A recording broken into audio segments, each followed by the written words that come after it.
Welcome.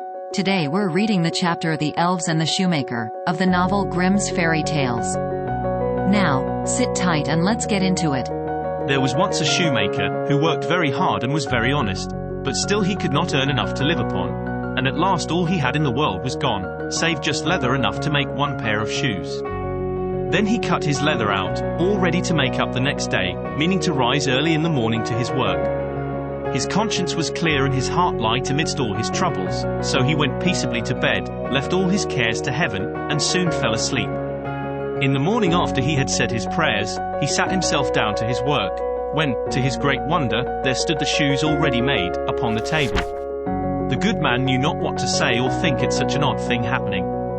He looked at the workmanship. There was not one false stitch in the whole job. All was so neat and true, that it was quite a masterpiece. The same day a customer came in, and the shoes suited him so well that he willingly paid a price higher than usual for them. And the poor shoemaker, with the money, bought leather enough to make 2 pairs more. In the evening he cut out the work, and went to bed early, that he might get up and begin betimes next day. But he was saved all the trouble, for when he got up in the morning the work was done ready to his hand. Soon in came buyers, who paid him handsomely for his goods, so that he bought leather enough for 4 pair more.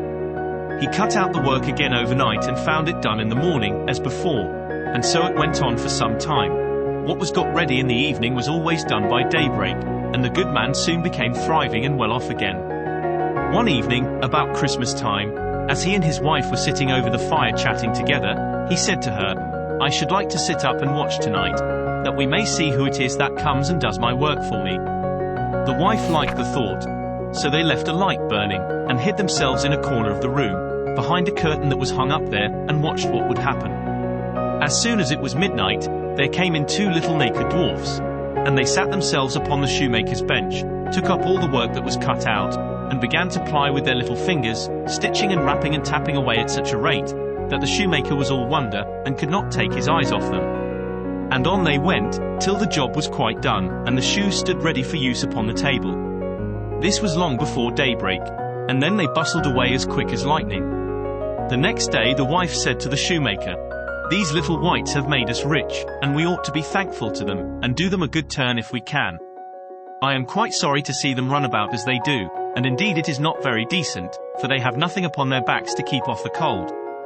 I'll tell you what, I will make each of them a shirt, and a coat and waistcoat, and a pair of pantaloons into the bargain, and do you make each of them a little pair of shoes."